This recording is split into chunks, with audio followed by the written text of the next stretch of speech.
welcome to the Christmas special of the Gussets and Go Days podcast. My name is Christina and this is my podcast about knitting, stitching and all kind of crafty goodness.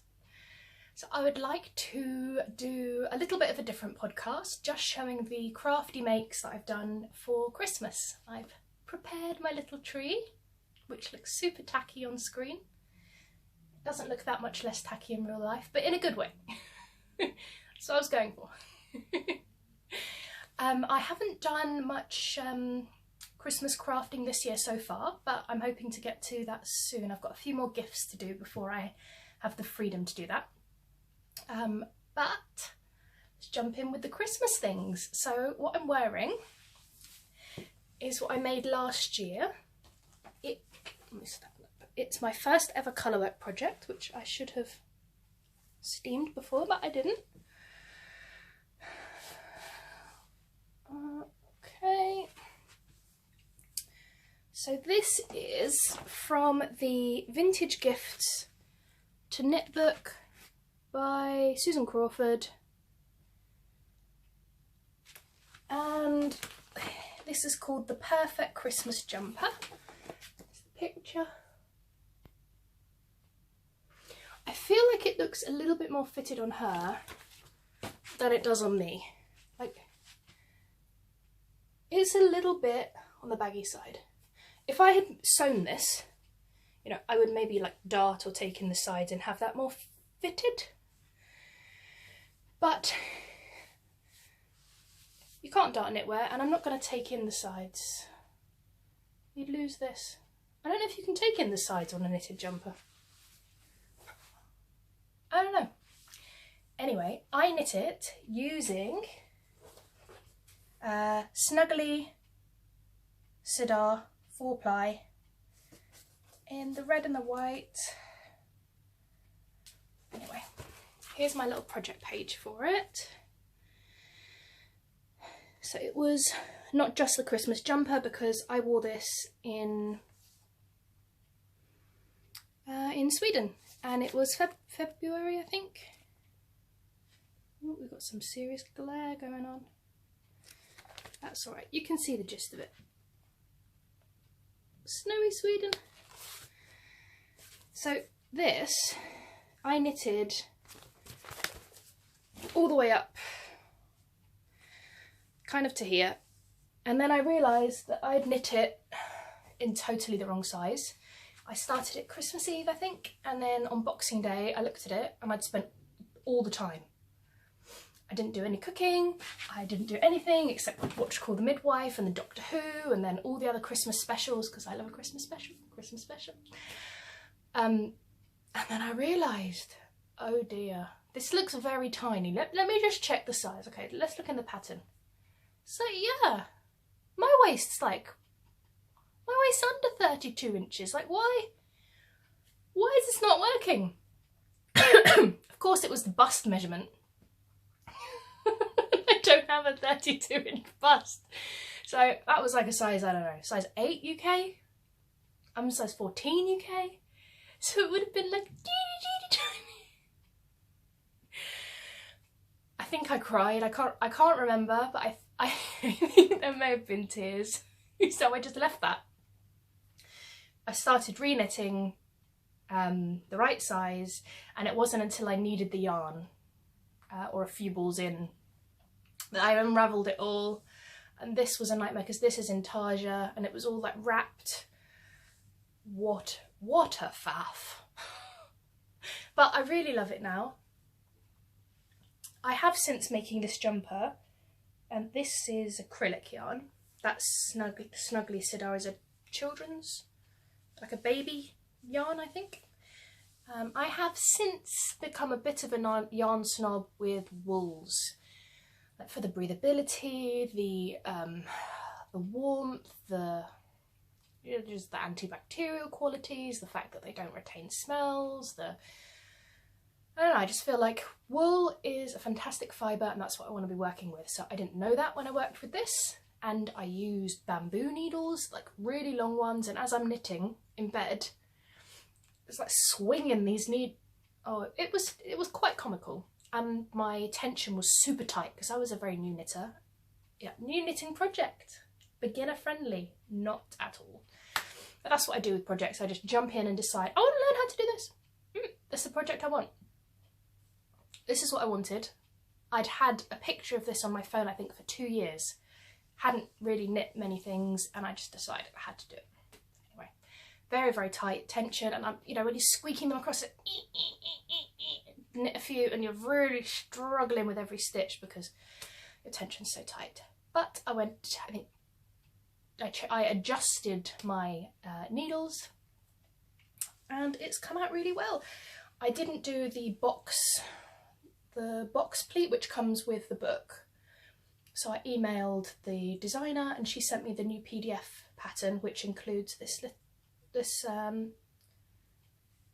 gathered sleeve head, which I really, really like. I don't really have many gathered sleeve heads, but it's not too much, just kind of in the centre. And classic me, I was still stitching it in Sweden on, I think, the morning that I wanted to wear it, like gathering in the sleeve head. But it was done. Look at all that colour work. My floats are super long. I'm not going to lift it up because I would flash you.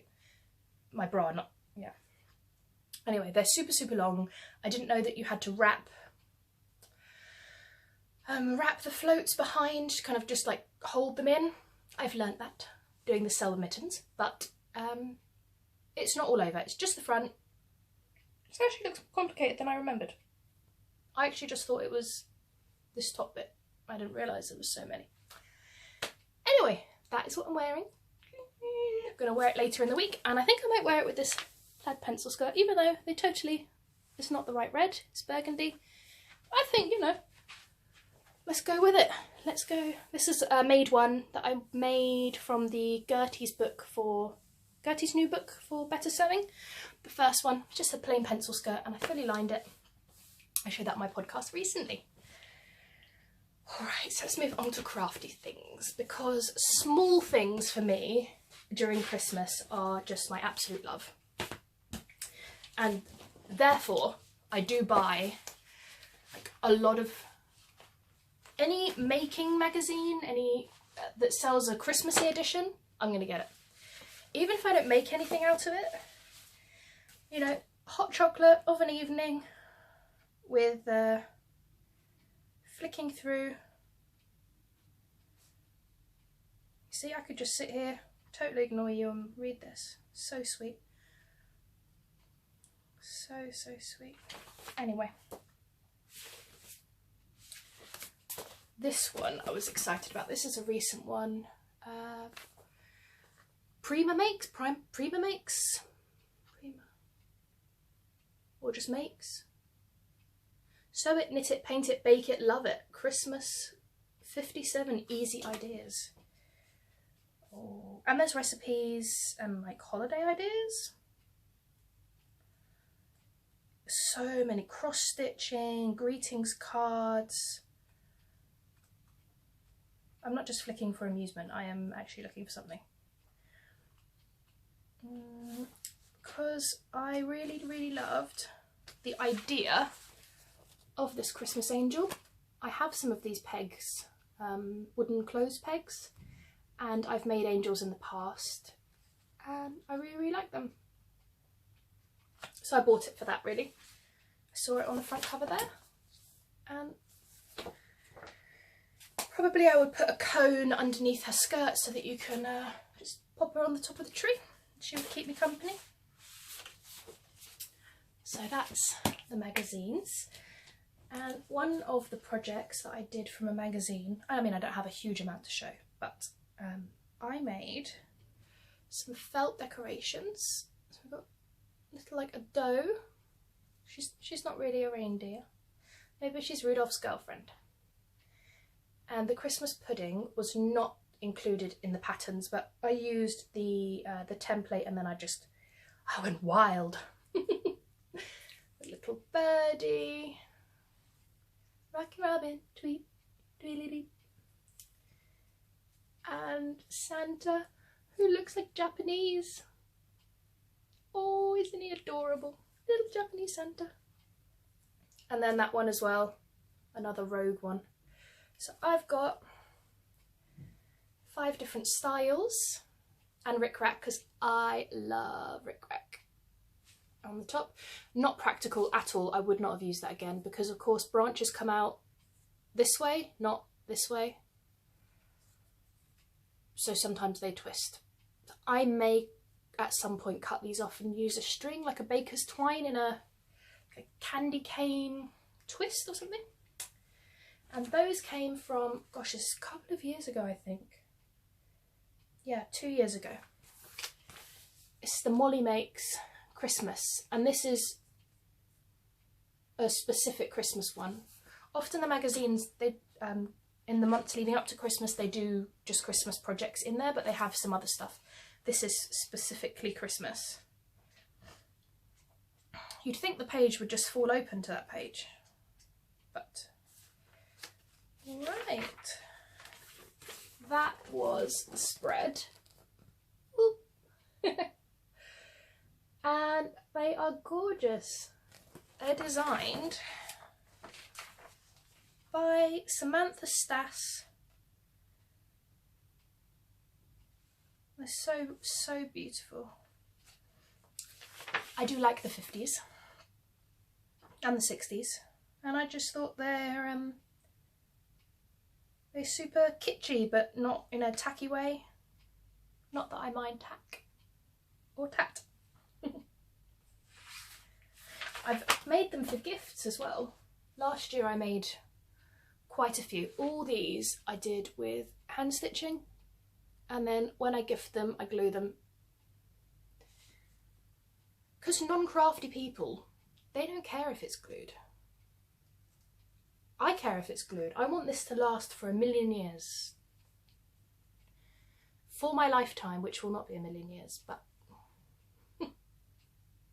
you know, I'd like to pass them down, or you know, make them become an heirloom family piece. Because I still have some of my mum's Christmas decorations. I think Dad's got some things from when he was little. My sister's kept some of the decorations herself. You know, it's a nice thing. And they're not breakable, so you know, pet friendly and small child friendly. So those are a winner. Also, these little ones were another Christmas make. So these were designed by what Delilah does. Oh gosh. God, I forgot the name. I think it's what Delilah Did. And the came in a kit. I am a kit girl. Put everything in a box for me and I will buy it. In collaboration with Cloudcraft, who made the kit, and she is Cindermouse. So she's Cinderella as a mouse. She's got a lovely little tail, and her dress is all embroidered with these lovely like little daisies, which it's not focusing on. I'm trying to be still. Okay, this is as good as it's gonna get. And she has a little apron, and under the apron there's more daisies. She is so cute. And her partner in crime is Mouse Charming. It's also lovely. Friends together. And then the fairy godmouse with her sparkly wings and her wand.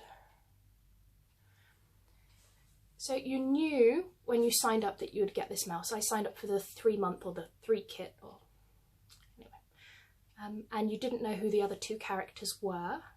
And they'd just come through the letterbox with all the things, and then I would drop all the important chores I had to do to spend an entire day making them. And that was a really special project. I did 1 extra decoration to go with them. I've started making the Ugly Sisters. And she's cream, so I made the Ugly Sisters in like a bright white.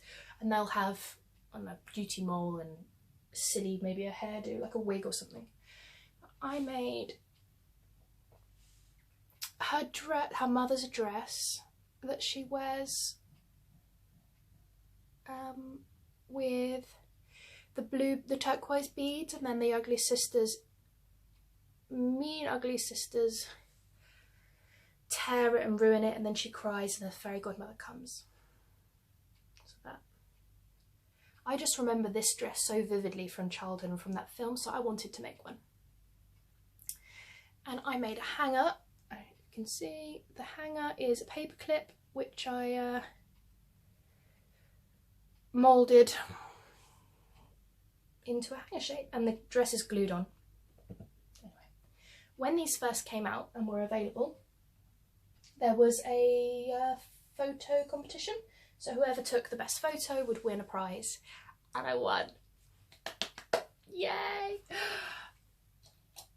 I didn't cheat, but I work somewhere where it's easy to make a beautiful background. So I work in a department store, so I went to a brand, I went to Dolce & Gabbana, and they had a Cinderella theme going on anyway. So there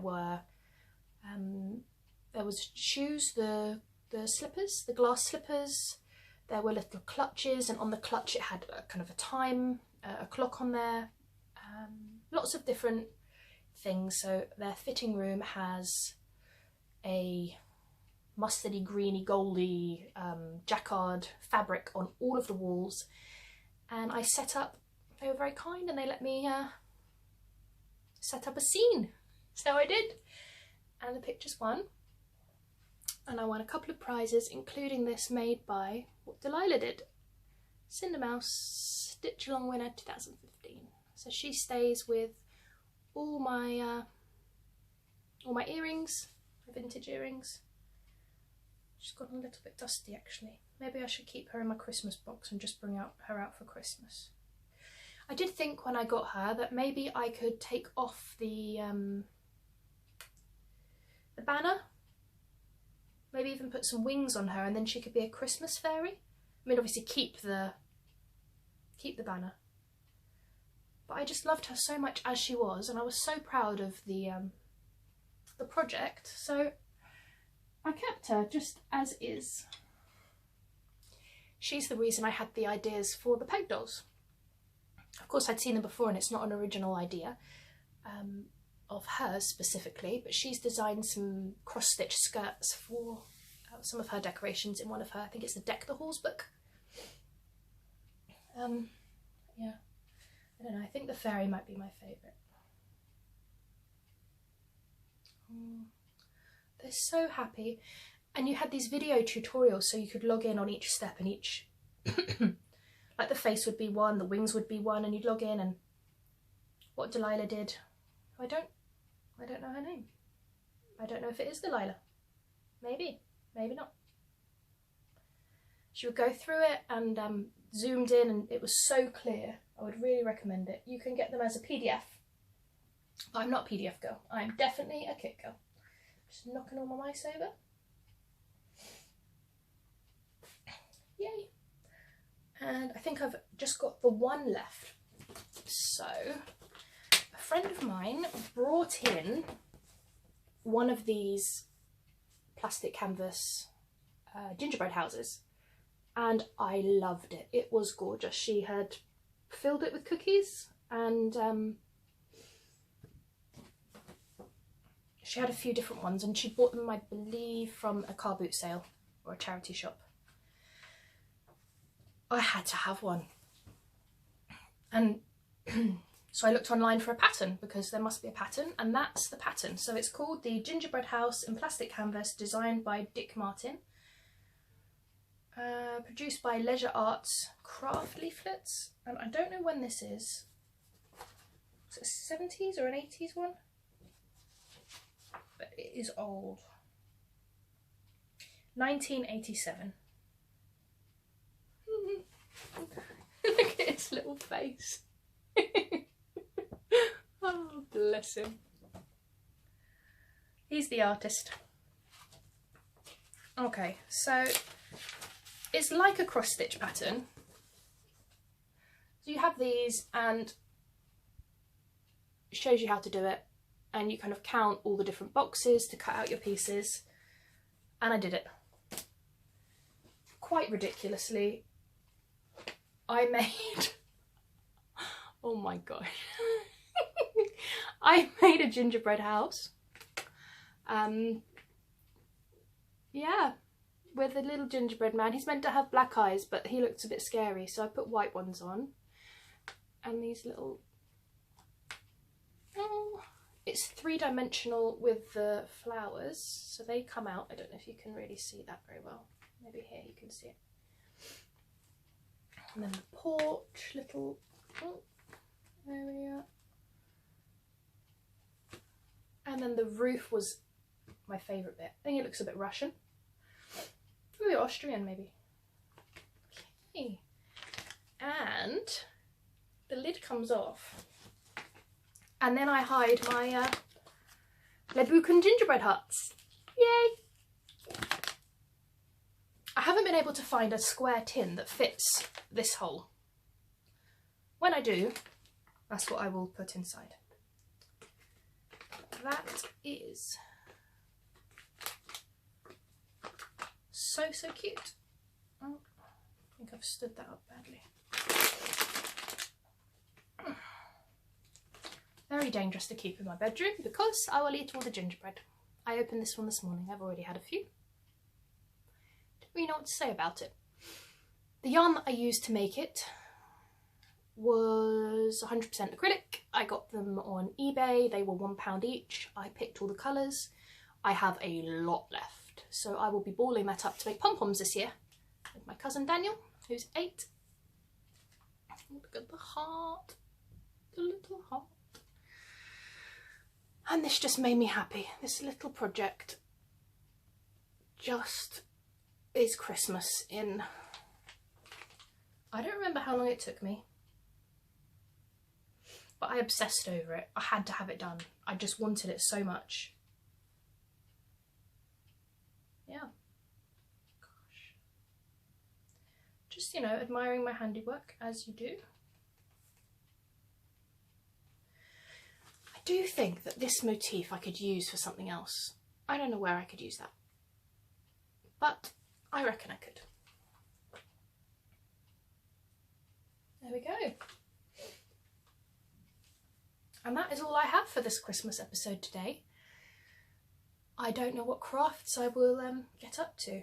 The one project I've planned is, I had a letter from Mrs. Claus, and she sends her elf on the shelf, to Daniel.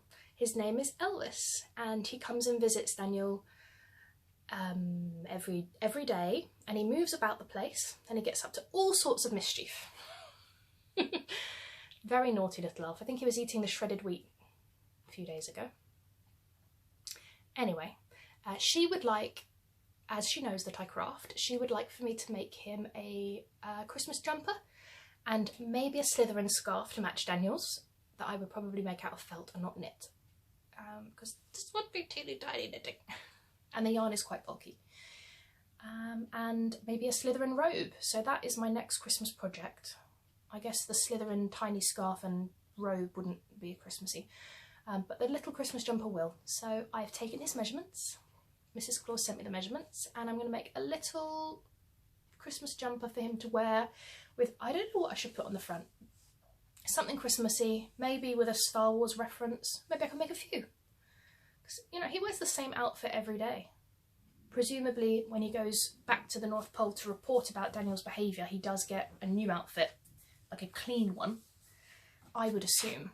But yeah, he's all red, you know. Maybe he's not a red guy. Maybe he likes green. He better like green because he's a Slytherin. So that's what we are in our family. Talking way too much about Slytherin in the podcast, but that's all right.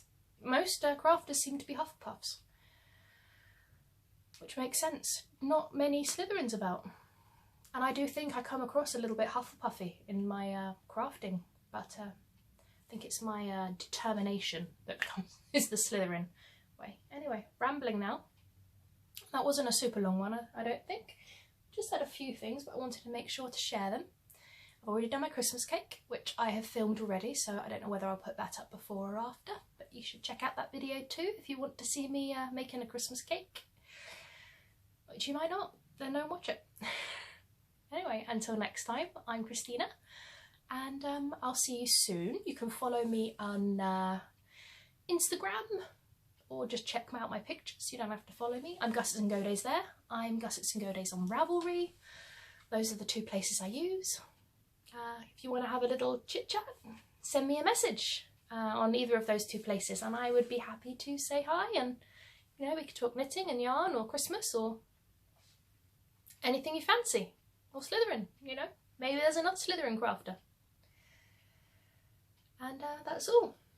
So from me and my gingerbread house, happy Christmas, goodbye.